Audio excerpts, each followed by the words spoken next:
अस्सलाम वालेकुम स्टूडेंट्स। आज हम लोग 8th क्लास का टॉपिक डी मॉर्गन्स लॉज को डिस्कस करेंगे। बेसिकली इसमें बच्चे जो मोस्टली मिस्टेक्स करते हैं वो ये कि एक तो उनको डी मॉर्गन्स लॉ को स्टेट नहीं करते प्रॉपरली कि वो क्या है और कितने उसके लॉज हैं। अगर क्वेश्चन में आपसे कहा जाता है state and prove De Morgan's laws, it means कि आपने दोनों जो है वो डी मॉर्गन्स लॉज यूनियन और विद रिस्पेक्ट टू इंटरसेक्शन दोनों ही लॉज को लिखना भी है और उसको प्रूव भी करना है। सबसे पहले हम लोग देखते हैं कि डी मॉर्गन्स लॉ है क्या और इसको हमने करना क्या है।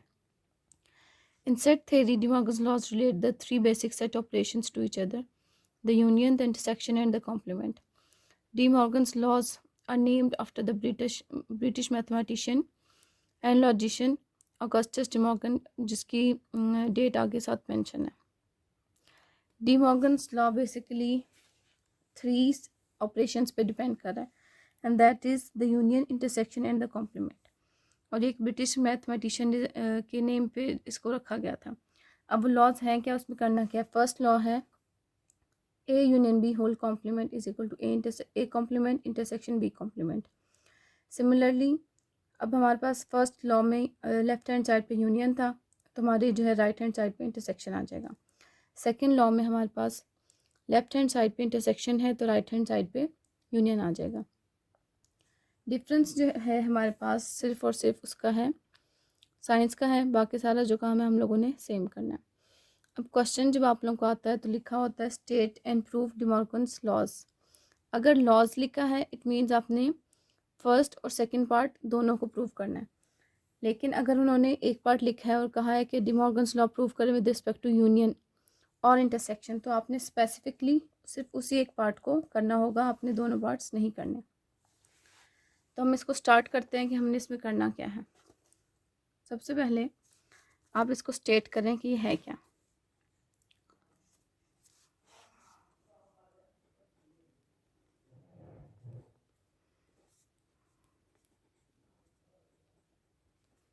ये है हमारा फर्स्ट पार्ट और सेकंड पार्ट है हमारे पास A intersection B complement is equal to A complement union B complement. ठीक है,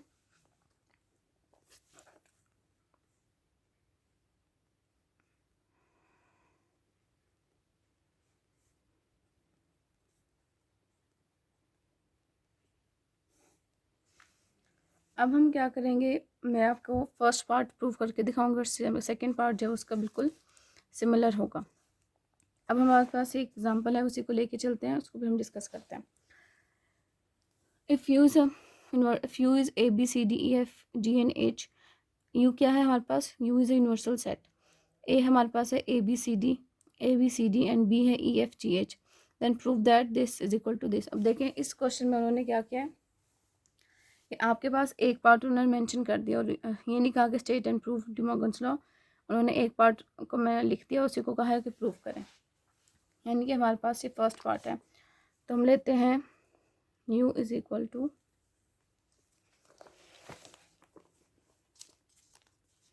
u है हमारे पास ए B C D E F G H. Similarly ए है हमारे पास ए बी सी एंड डी और बी है हमारे पास ई F G and H. As we all know that we have to represent set with a capital letter, capital U, capital A and capital B, while the elements in the sets can be represented by small alphabets। ठीक है, small a, small b, small c, small d, तो ये इनके elements कहलाते हैं, ये आपको पता ही होगा। अब देखें लेफ्ट हैंड साइड पे हमारे पास क्या है, a union b whole complement. सबसे पहला जो इसका स्टेप है वो ये है कि हम लोगों ने a union b find out करना है। जो भी चीज़ आपकी विद इन द ब्रैकेट है पहले आप उस चीज़ को सॉल्व कर लें, वो करने के बाद जो भी आंसर आता है फिर आपने उसका कॉम्प्लीमेंट ले लेना है। ओके जी, ए सेट हमारे पास क्या है, A B C and D union E F G H. ठीक है, अब हमने इसका यूनियन लिया, यूनियन में आपको पता है common and non common element सारे आ जाते हैं, A B C D E F G and H. ठीक है, it is A union B. Now A union B whole complement can be written as U minus A union B.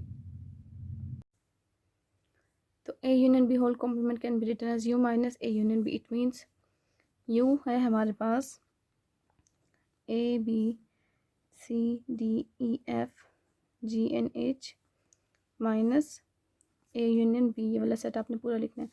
कोशिश करें कि आपके पास A की जो है ना सीक्वेंस में आ जाए, ऊपर नीचे ना हो, उससे आपके क्वेश्चन में मिस्टेक के चांसेस जो है वो कम होते हैं।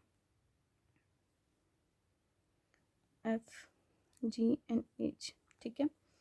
अब हम माइनस करेंगे, देखिए A B C D E F G H दोनों सेट सेम है। इट मीन्स दोनों सेट्स में से सारे एलिमेंट्स माइनस हो जाएंगे, that will be an empty set. तो हमारे पास A union B whole complement क्या आया? एम्प्टी सेट, ठीक है। अभी हम लोगों ने कौन सी साइड स्टार्ट की थी? लेफ्ट हैंड साइड, ये आप लोग क्लास में लिखें। Now right hand side.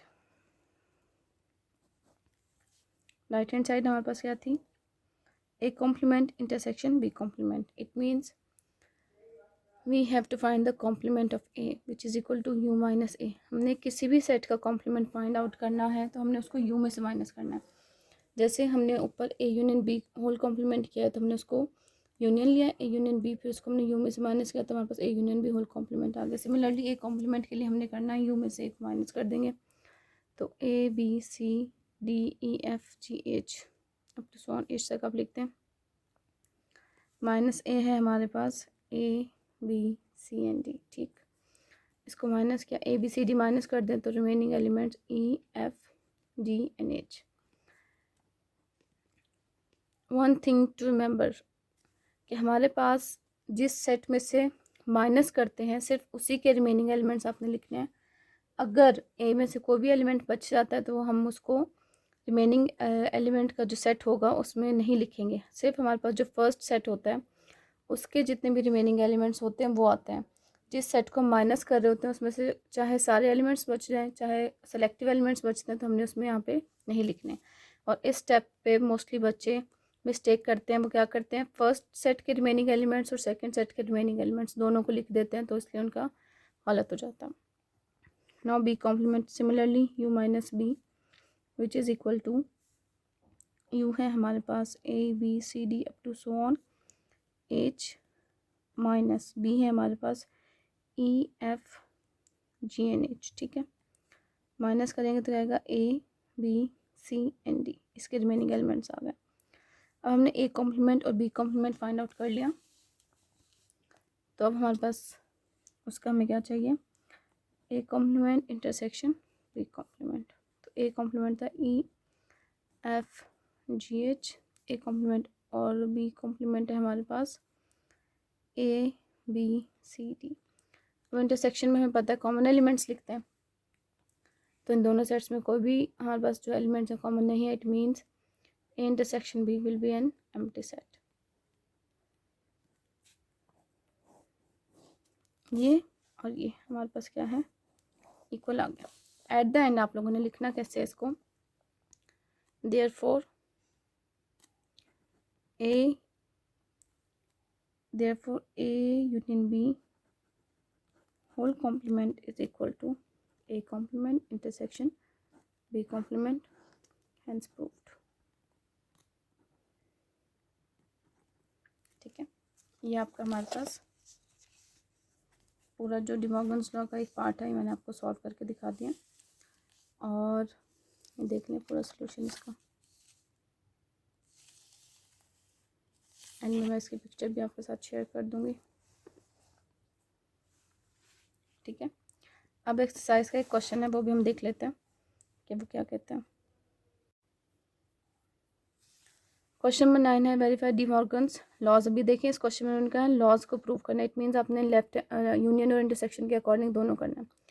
अब हमारे पास ये सेट बिल्डर फॉर्म में क्वेश्चंस गिवन है, पहले आपने इसको टेबुलर फॉर्म में कन्वर्ट करना, फिर आपने इसको दोनों लॉज को with respect to union and intersection इसको प्रूव कर देना है। तो नेक्स्ट वीडियो में इंशाल्लाह ताला मैं आपके साथ ये शेयर करूँगी। टिल देन अल्लाह हाफिज़।